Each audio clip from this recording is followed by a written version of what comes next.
Olá, tudo bom?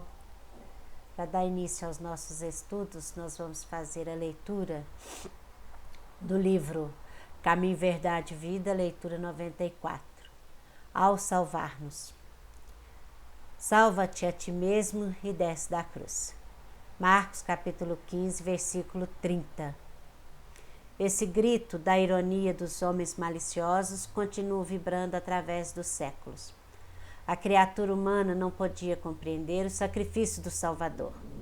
A terra apenas conhecia vencedores que chegavam brandindo armas, cobertos de glórias sanguinolentas, heróis da destruição e da morte, a caminho dos altares e monumentos de pedra.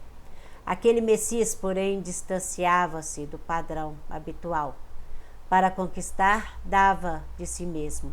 A fim de possuir, nada pretendia dos homens para si próprio. No propósito de enriquecer a vida, entregava-se à morte. Em vista disso, não faltaram os escarnecedores no momento extremo, interpelando o divino triunfador com mordaz expressão.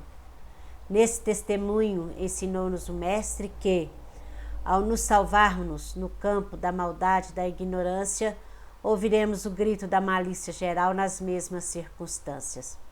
Se nos demorarmos colados à ilusão do destaque, se somos trabalhadores exclusivamente interessados em nosso engrandecimento temporário na esfera carnal, com o esquecimento das necessidades alheias, há sempre muita gente que nos considera privilegiados e vitoriosos. Se ponderamos, no entanto, as nossas responsabilidades graves no mundo, chama-nos loucos. E, quando nos surpreende em experiências culminantes, revestida da dor sagrada que nos arrebata a esferas sublimes, passa junto de nós exibindo gestos irônicos e, recordando os altos princípios esposados por nossa vida, exclama desdenhosa: salva-te a ti mesmo e desce da cruz. Senhor Jesus, nós rogamos a proteção e o amparo para que nós possamos realizar este estudo dentro da melhor forma possível. Se conosco, Senhor, agora e sempre. Graças a Deus. A nossa proposta do estudo é a parábola do espírito imundo ou a parábola da casa vazia. Ela está em Mateus capítulo 12, versículo 43 a 45, Lucas 11, 24 a 26. Vou ler para vocês a parábola. Procurando um espírito imundo, quando um espírito imundo sai de um homem, passa por lugares áridos, procurando descanso e não encontra. E diz: voltarei para a casa de onde saí. Chegando, encontra a casa desocupada, varrida e em ordem. Então vai e traz consigo outros 7 espíritos, piores do que ele, e entrando passam a viver ali.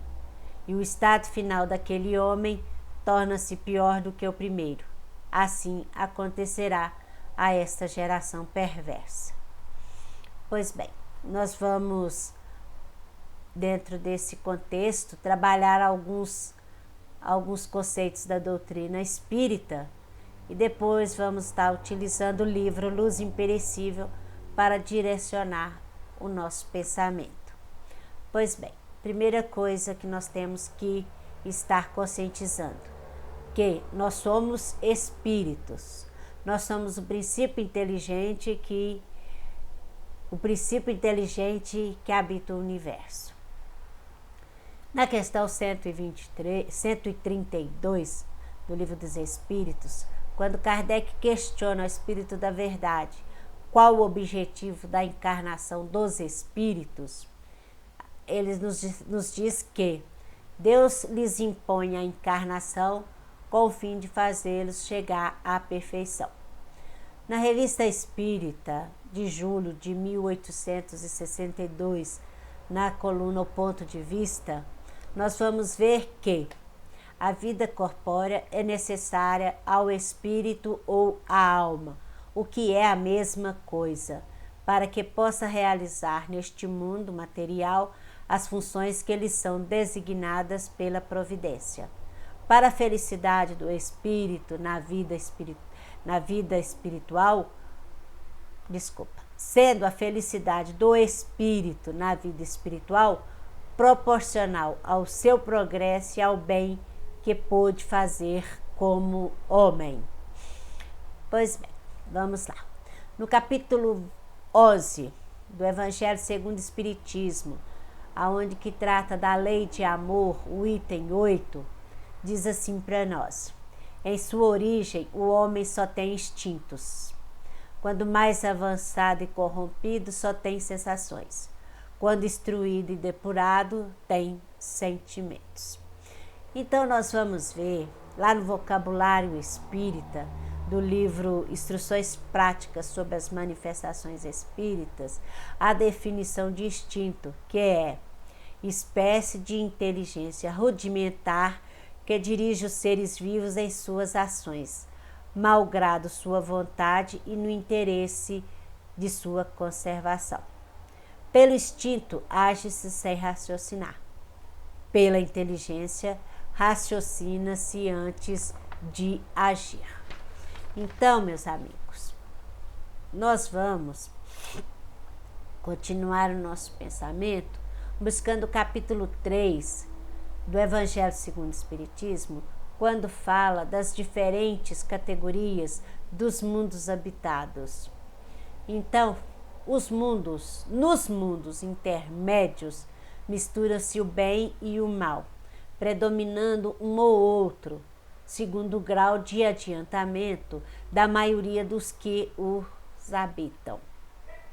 Então, mundo primitivo, destinado às primeiras encarnações da alma humana. Mundo de expiação e prova, onde domina o mal.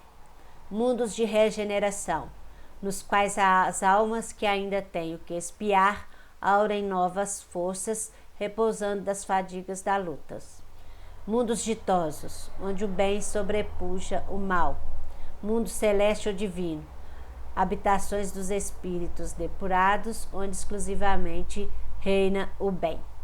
A Terra pertence à categoria de mundo de prova e expiação, razão porque aí vive o homem a braços com tantas misérias.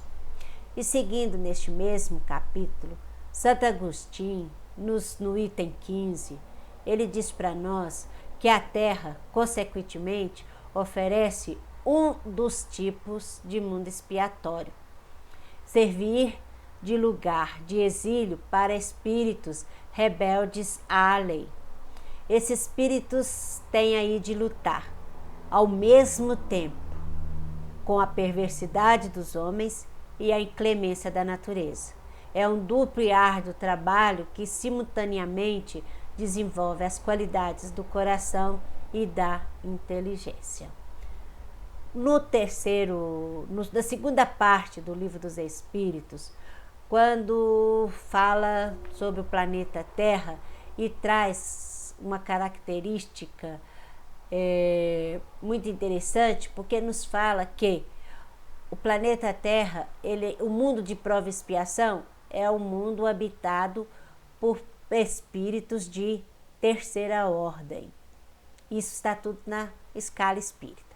Os espíritos de terceira ordem, a característica geral dele é a predominância da matéria sobre o espírito, propensão para o mal, ignorância, orgulho, egoísmo e todas as paixões que lhes são consequentes.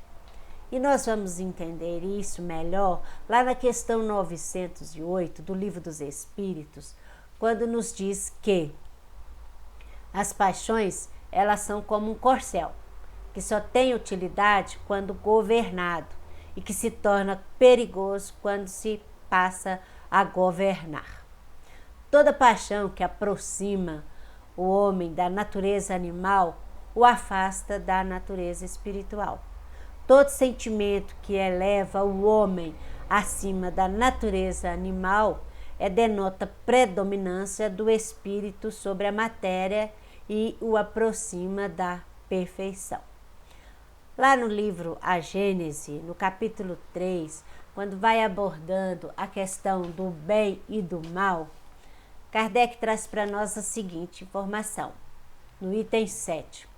Entretanto, Deus, toda bondade, pôs o remédio ao lado do mal. Isto é, faz que do próprio mal saia o bem. O momento chega em que o excesso do mal moral se torna intolerável e impõe ao homem a necessidade de mudar de vida. Instruído pela experiência, ele se sente compelido a procurar no bem o remédio, sempre por efeito do seu livre-arbítrio.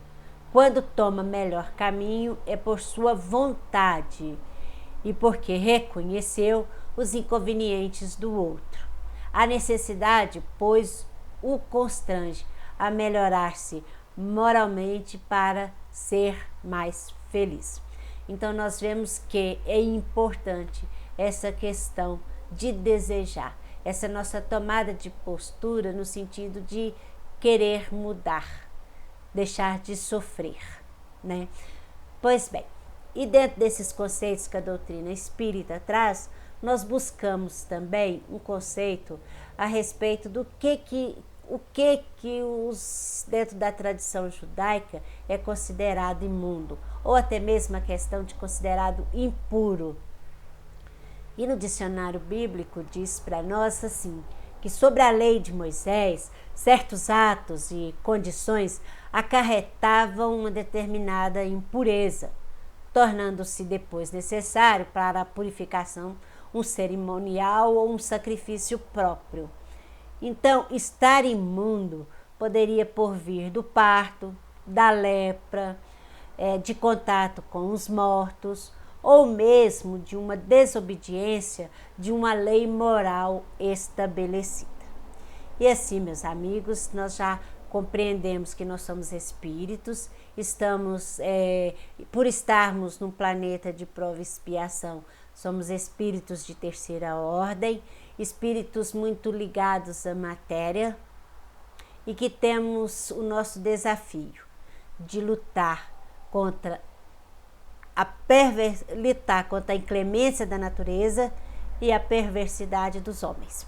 Então, dentro desse contexto, nós já sabemos e situamos aonde que nós nos encontramos, né? Eu busquei um auxílio no livro Luz Imperecível, para que a gente possa estar desenvolvendo esse assunto. No referido livro, ele se encontra na leitura 62, titulada Terreno Árido. Então, vem nos alertar que sempre surge oportunidade em que vinculações menos felizes chegam ao seu término, né?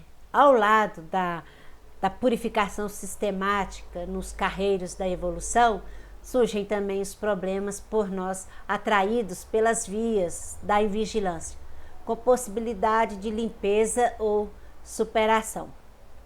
A imundície do espírito expressa bem as manchas psíquicas a impregnarem na individualidade, seja por falta de conhecimento, seja por presença nos campos distoantes das vibrações do bem. Então, essa questão que ele traz para nós é a questão da casa mental, aonde que nós vamos entender melhor nos livros, no mundo maior, mecanismo da mediunidade, evolução em dois mundos. E todos os livros de André Luiz sempre traz essa questão, nos alerta a respeito da questão da casa mental. Joana de Ângeles também, através da sua série psicológica, nos traz a consequência, né, e como nós podemos trabalhar a nossa casa mental. Isso é muito interessante para a gente.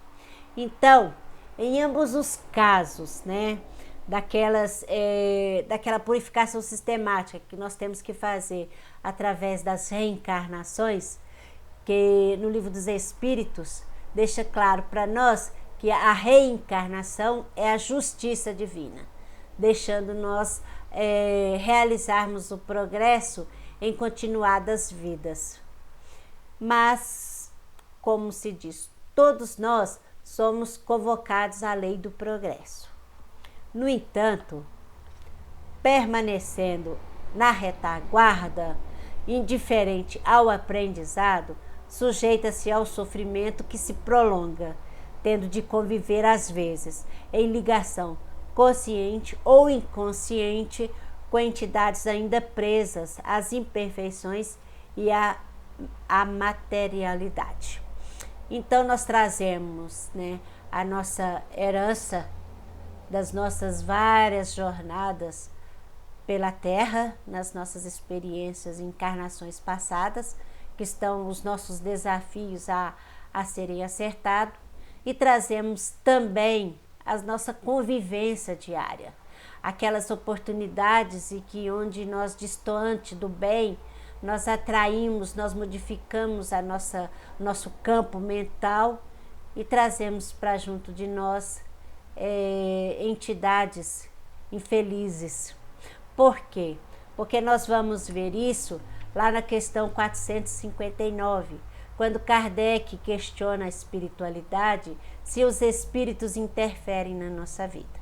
E eles nos dizem que bem mais que imaginais, que a maioria das vezes são eles que nos influenciam. A influência não quer dizer a concretização. É isso que nós temos que estar muito claro. Nós vamos ser influenciados, mas é nós que vamos tomar a decisão. É nós que temos que agir.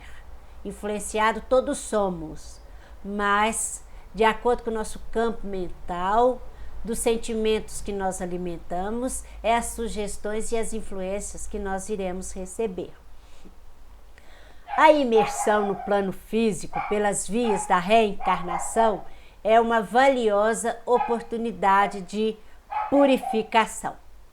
Então, nós vamos compreender que neste livro nos diz que quando elementos de despertamento encontram ressonância em alguém, abrem-se novas perspectivas quanto ao seu futuro, pela desimantação e consequente afastamento de entidades espirituais que, em sintonia com os nossos antigos padrões inferiores, se mantinham a nós conjugados.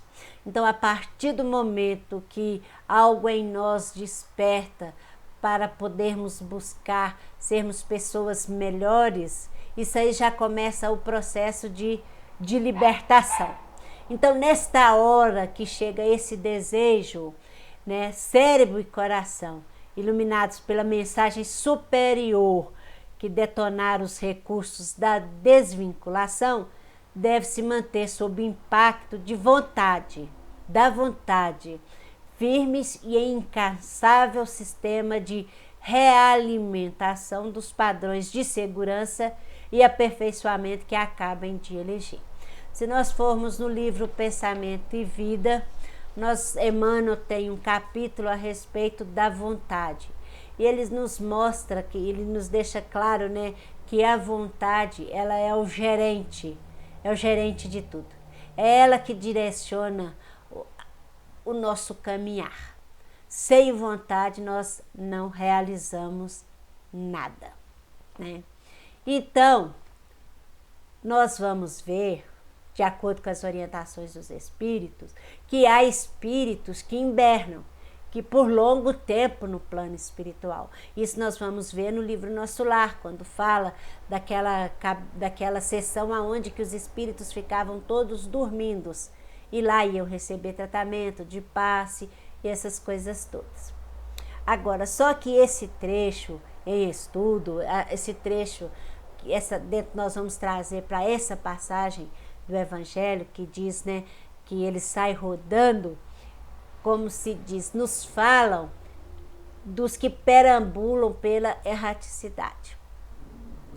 Então, erraticidade. O que é erraticidade? Erraticidade é o tempo em que um espírito passa de uma encarnação no plano espiritual até aguardando uma próxima reencarnação. Então, tem uns que ficam dormindo e tem outros que ficam perambulando por aí. Por isso que, às vezes, é essa questão da influência, né? Então, nós temos que compreender uma coisa também. Dentro da cultura judaica, eles acreditam que lugares áridos, sem vegetação, são ocupados por demônios. Né? Dentro da cultura deles, eles acreditam nos demônios. E os demônios ficam em lugares áridos, em lugares onde que não germina nada. Isso nós vamos entender também a questão da nossa casa mental. Se nós trazemos para a nossa casa mental. E tem um ditado popular que diz, né? Mente vazia, oficina do diabo. Então a gente vai vendo de onde que vem esses ditos populares. De certa forma, todos eles têm uma raiz e um fundo de verdade. Então, já que nós sabemos que os lugares na mente vazia, ela é propícia, né, a receber mais sugestões, então é onde que nós temos que ficar muito atentos. Então, sem dúvida, encarnados ou desencarnados, ainda não conscientes do real objetivo da vida, acabam por se vincularem a lugares áridos, menos atrativos.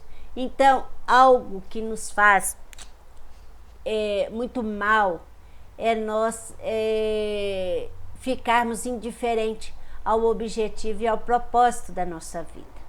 Né?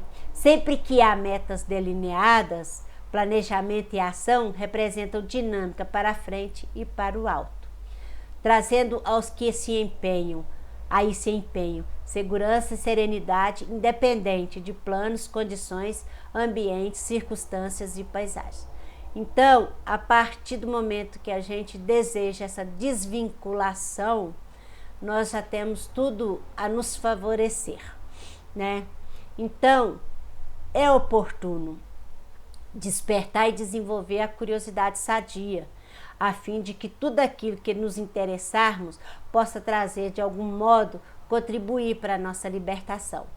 Então, nós temos que estar sempre buscando algo para nos acrescentar, para ampliar o nosso conhecimento, ampliar a nossa forma de pensar e despertar em nós esse desejo de estar contribuindo para o nosso bem e para o bem da sociedade, uma vez que todos nós temos um papel a desenvolver. Então, quando se toma o arado, a ordem é prosseguir a tarefa, para que as insinuações dos antigos reflexos não venham a se revitalizar. Então, a partir do momento que eu desejo, eu tenho que trabalhar. Eu tenho que trabalhar a minha mente, eu tenho que revolver, eu tenho que plantar coisas boas. Eu tenho que tirar os condicionamentos antigos. Por isso que a doutrina espírita e outras filosofias de vida trazem para nós essa questão da necessidade de o autoconhecimento. A necessidade de nós conhecermos o que move as nossas atitudes, as nossas ações. Se realmente nós estamos agindo no bem e para o bem, né?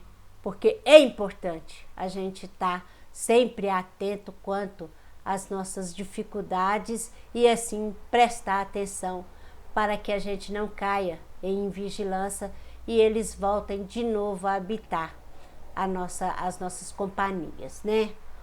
O não encontrar repouso se prende ao fato de tantos elementos de imperfeição ou os males transitórios, como a nossa ligação com entidades em desequilíbrio.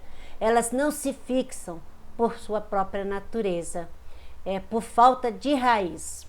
Elas não se fixam por falta de raiz, senão quando oferecemos piso ou habitat para suas instalações.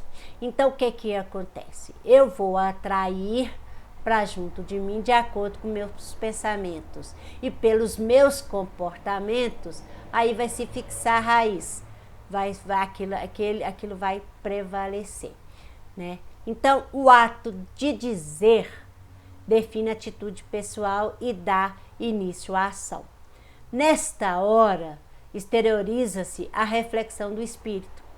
Os movimentos das imagens no campo mental estão sempre presentes e anseiam o repouso dentro de um plano de fixação. Então, quando eu penso, quando eu falo, eu já estou agindo, já estou criando no meu campo mental as imagens e elas, consequentemente, vão se fixar. Nós vamos entender isso melhor se nós nos reportarmos ao livro Ação e Reação, quando o caso do Antônio Olímpio, quando Clarindo Leonel dá uma explicação a respeito de como se estabelece um processo obsessivo. E ele fala sobre o desejo central. Todos nós temos um desejo central. E sobre esse desejo central, sendo nós espíritos de terceira ordem, é que nós temos que ficar atentos a ele. É porque é através dele é que se vincula os processos obsessivos. Muitas vezes a nossa invigilância quanto a essa imperfeição que todos nós ainda, essa sombra que todos nós ainda trazemos junto de nós, né? Então, para que isso, como se antigos hábitos não voltem, nós devemos estar sempre muito atentos, muito vigilantes, porque o processo como se diz, o processo reeducativo não é fácil.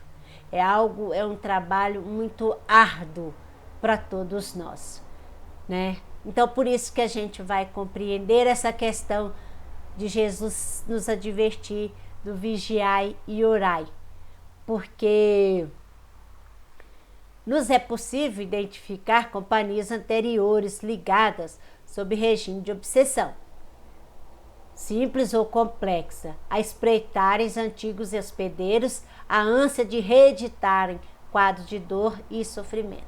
Então nós sabemos, já dá para a gente perceber mais ou menos aonde que estão as dificuldades, que tipos de vigilância que nós temos que ter, porque se a gente tem uma dificuldade, não se coloque à prova, porque se colocar à prova vai falir, vai cair. Porque enquanto não estiver estabelecido dentro de nós aquela verdade, nós todos vamos estar vulneráveis a cair se nós ficarmos em vigilância. Então, quando nós vamos ver na passagem que ele fala, eu voltarei, aí a intenção, mas quando fala voltando, quer dizer que aí já se estabeleceu o vínculo. Aí, como se diz, a consolidação já está efetivada pela falta de vigilância e de segurança. O espírito não fica entregue a raciocínios e reflexões. Ele pode voltar mesmo. E isso ocorre com quase todos. Indispensável é, pois, perseverar no bem para que a porta da casa mental, neste caso, esteja fechada, impossibilitando assim a sintonia com motivos negativos e entidades ainda gravitando em faixas de desequilíbrio. Ainda que, em função da lei de causa e efeito, possam remanescer situações ou vinculações inoportunas, o estado positivo, a confiança em Deus e a esperança em dias melhores assegurarão a curto ou médio prazo o equacionamento das dificuldades e o domínio da paz e da felicidade que todos almejamos. Mesmo que essa vinculação ela esteja ligada ao nosso passado, a prática do bem, o nosso propósito de mudança, ela nos ajuda a fortalecer no sentido das investidas que todos nós receberemos. Lá no livro dos Espíritos, eles nos diz, como fala sobre a influência dos Espíritos na nossa vida, ele nos diz que eles ficam nos espreitando, igual um gato espreitando um rato. Não desistem. eles estão sempre à nossa volta, nos observando para ver quando nós vamos expressar através de pensamento e de ação a nossa inferioridade e assim nos vincular. Isso é algo que o dia todo nós estamos sujeitos. Então, por isso a questão da vigilância e a prática do bem.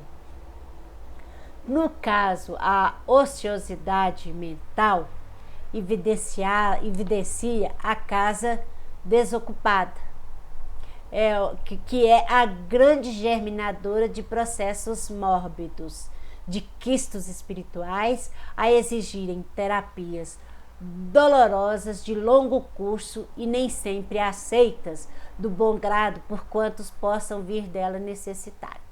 Então, como se diz, não é algo que pode acontecer pela mente nossa desocupada, sem estar trabalhando a questão da nossa conquista, da nossa libertação. Por isso que Kardec diz, né, lá no Evangelho segundo o Espiritismo, reconhece-se o verdadeiro espírita pela luta para vencer as suas más tendências. Não quer dizer que ele venceu, mas a sua luta constante em estar dominando os maus pendores, porque nós temos pessoas que não fazem o mal pela falta de oportunidade, e já tem aqueles que não fazem o mal, mesmo ele aparecendo, ele consegue segurar a vontade de fazer o mal. Aí nós vamos ver que esse daí, ele já está tendo uma evolução, ele já está tendo um progresso. A partir do momento que aparece a oportunidade de eu realizar o mal e eu consigo me controlar, de certa forma, eu já estou vencendo, o meu espírito já está dominando a minha matéria. Pois bem, então, se varremos a casa íntima dos detritos acumulados no tempo, é imperioso organizá-la, distribuindo e ajustando peças funcionais e agradáveis, de modo a assegurar recursos adequados e objetivos para o espírito em crescimento. Adorná-las apenas pode sugerir exterioridade em detrimento da essencialidade. É a questão da objetividade.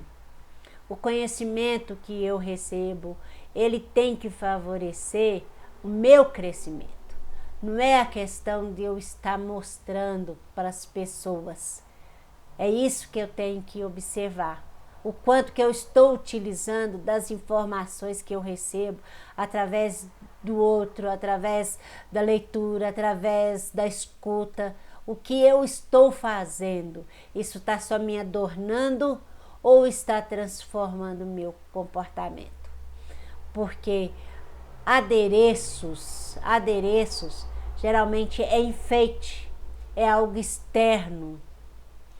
E o adereço, o enfeite da casa mental, nós podemos interpretar como algo que nós praticamos o bem, então nós vamos estar, através da nossa casa mental, enfeitando ela, porque nós vamos estar vibrando em sintonia do bem, né? Então, olha só o que é que ele fala para nós aqui. Sobre o enfoque espiritual, o enfeite será sempre o revestimento vibratório a refletir o campo interior. Se nos é lícito cultivar valores que possam tornar mais agradáveis o ambiente psíquico em que vivemos, é válido atentar para um sem números de elementos em nossa área que nada mais expressam senão o vazio ou a pouca objetividade de propósitos. Pois bem, sempre que conseguimos neutralizar a ação de determinados elementos que nos dominaram o campo mental e não ocupamos o terreno com novos interesses, as válvulas permanecerão abertas para um surgimento com mais intensidade do processo anterior. Então, logo, se expulsamos um vício ou uma companhia menos desejável, é natural que elas insinuem a possibilidade de retornar, para o que devemos estar em constante vigilância. Então, meus amigos, isso tem que ficar muito claro para nós, que se expulsamos um vício ou uma companhia menos desejável, é algo natural que devemos estar em constante vigilância. À medida que nos identificamos com os padrões superiores, nós vamos criando recursos a nos protegerem das investidas infelizes, impedindo que sejamos achados desocupados e potencialmente predispostos aos envolvimentos trevosos. Então, obsessão ou desajustes a caminho da possessão de cura problemática demorada, podendo arrastar-se por inúmeras reencarnações. Então, se as insinuações e induções negativas podem ser interpretadas como visitas ou hospedagem de curto prazo, a entrada e consequente habitação sugere acomodação. Então precisa de um ajuste metódico com vistas à empreitada de longo curso. Então, o que nós podemos assim concluir? Quando diz, que também as gerações má, olha só para você ver, o também já expressa o fato já acontecido a alguém ou a nós mesmos em outras circunstâncias. O fato se dá individual ou coletivamente. Geração má é a que sabe o que é bom, o que convém, mas insiste em fazer o que é mal. E erramos fazendo mal e nos omitindo quanto à prática do bem. Na passagem em estudo, o homem já está suficientemente orientado, a geração também. Nos dias atuais, os acontecimentos mostram o mesmo quadro. Nunca tantas religiões, tantas filosofias circulam com tanta facilidade, induzindo ao amor e ao cumprimento dos mínimos deveres. O Evangelho é hoje levado a multidões, que somam milhares e mesmo milhões de individualidades, a usufruírem dos recursos da comunicação. Então nós vemos na atualidade as palavras do Mestre ditas àquela época nos lares serem hoje repetidas no mesmo instante, atingindo vários países, várias casas ao mesmo tempo. Então, é neste caso que nasce a responsabilidade redobrada, propiciando sejam ouvidas na acústica da alma, não só nas advertências como esta, mas também para os que têm ouvidos de ouvir os elementos seguros, induzindo a busca da verdadeira paz. E isso nós vamos, para completar esse ensinamento, nós vamos trazer um relato da Revista Espírita de 24 de março de 1867. O título é A Luta dos Espíritos pela Volta ao Bem, para a gente entender direitinho a questão do processo. Não creais que me baste querer melhorar-me para expulsar os espíritos de orgulho que está rodeado em minha estada na terra. Eles estão sempre perto de mim, procurando reter-me na sua atmosfera malsã. Os bons espíritos vêm esclarecer-me, trazer-me a força de que necessito para lutar contra a influência dos maus espíritos. Depois, eles se afastam, deixando-me entregue às minhas próprias forças para lutar contra o mal. Então nós vamos ver aí que a luta é individual. Então eu sinto a influência benéfica de vossas boas preces, porque sem o saber continuais as obras dos bons espíritos de além-túmulo. Tudo se encadeia na imensidade. De todos somos solidários uns com os outros. O que não há um só pensamento bom que não leve consigo frutos de amor, de melhora e de progresso moral. Sim, tendes razão de dizer aos vossos irmãos que sofrem, que uma palavra basta para explicar o Criador, que esta palavra deve ser a estrela guia de cada espírito, seja qual for o grau da escada a que pertença, por todos os seus pensamentos, por todos os seus atos, tanto nos mundos inferiores quanto nos superiores. E esta palavra, o evangelho de todos os séculos, o alfa e o ômega de toda ciência, a luz da vida eterna, é amor. Amor a Deus, amor aos irmãos. Felizes os que oram por seus irmãos que sofrem. Suas provações na terra tornar-se-ão leves, e a recompensa que os espera estará acima de suas esperanças.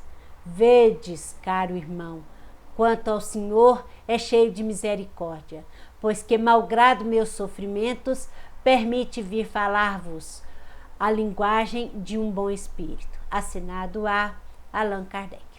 Então, o que é que nós vamos ver nessa leitura? Que essa luta contra as nossas imperfeições é um trabalho muito difícil, mas que a prece dos amigos, a prece daqueles que nos querem bem, sempre nos auxiliam. Então, e a prece que nós fazemos por aqueles que sofrem, que estão no momento de tribulação, ajuda a nós e ajuda ao próximo. Permitindo, igual no caso, aquele espírito que era um espírito inferior, ter palavras de espírito superior ao médium que estava transcrevendo a mensagem. Então, meus amigos, é muito importante essa questão da prática do bem, da vigilância e da oração. Então, meus amigos, para finalizar o nosso estudo, nós vamos trazer aqui uma passagem de Pedro, que está na segunda carta de Pedro, capítulo 2, versículo 20. É um puxão de orelha para todos nós, né? Se tendo escapado das contaminações do mundo por meio do conhecimento de nosso Senhor e Salvador Jesus Cristo, encontram-se novamente nelas enredados e por elas dominados, estão em pior estado do que no princípio. Teria sido melhor que não tivessem conhecido o caminho da justiça, do que depois de o terem conhecido, voltarem as costas para o santo mandamento que lhes foi transmitido. Então, é essa responsabilidade que nós temos no sentido de estarmos vigilantes e atentos às nossas atitudes, aos nossos pensamentos, à nossa postura diante da vida. Por quê? Nós vamos ser tentados? Sim, mas se nós vamos dar vazão ao pensamento sugerido, isso aí já vai depender de nós. É a parte da responsabilidade que nos compete.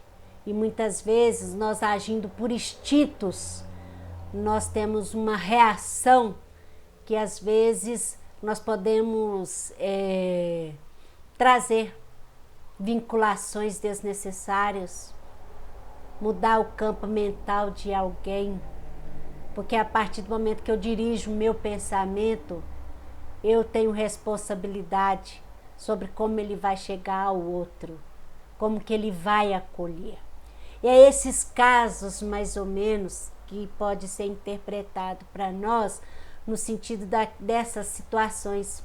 Às vezes não tem vinculação de vida passada, não tem nada ligado. E tudo é fruto do presente, da vida presente, da minha maneira de me conduzir, da minha maneira de comportar e das minhas atitudes. Então, por isso, o Evangelho sempre nos fala a questão da vigilância e da oração, e no sentido de buscarmos desenvolver valores reais dentro do nosso coração, usando a nossa inteligência para nos ajudar a despertar o nosso coração, que é um recurso que nós temos aqui neste planeta. Que Jesus nos abençoe e nos ajude a ter coragem de despertar em nós esse compromisso de sermos pessoas melhores, de dominar as nossas más tendências, de nos conhecer e saber as nossas fraquezas, os nossos vícios, e assim cada vez mais ficarmos atentos quanto a eles, ficarmos vigilantes, para que nós não possamos ser pedra de tropeço na vida de alguém, porque essa questão de estarmos sendo influenciados, isso aí faz parte da nossa vida, é a nossa constância, essa nossa vigilância e oração. Que Jesus nos abençoe e nos fortaleça no sentido de nós, quando nos sentirmos fragilizados, nós termos coragem de pedir ajuda, e aquele irmão que estiver disposto a nos ajudar, ele também receberá a ajuda por ter me ajudado, e eu receber a ajuda para mim continuar, porque nós vimos aqui que o trabalho é individual, compete a cada um de nós realizar. A prece dos amigos ajuda, a prática do bem ajuda a nós fortalecermos o nosso propósito de ser pessoas melhores. E uma vez nós adquirindo o conhecimento, não podemos ser indiferentes. Nós temos que lutar para estabelecer essa verdade dentro do nosso coração. Porque esse esforço contínuo de nos transformar é que vai prevalecer perante a nossa conquista espiritual. O tanto que nós estamos nos esforçando para vencer as nossas más tendências e o tanto que nós estamos nos esforçando para ser pessoas melhores. Que Jesus nos abençoe agora e sempre, que assim seja. Amém. Até uma próxima vez, se assim Deus nos permitir. Grande abraço.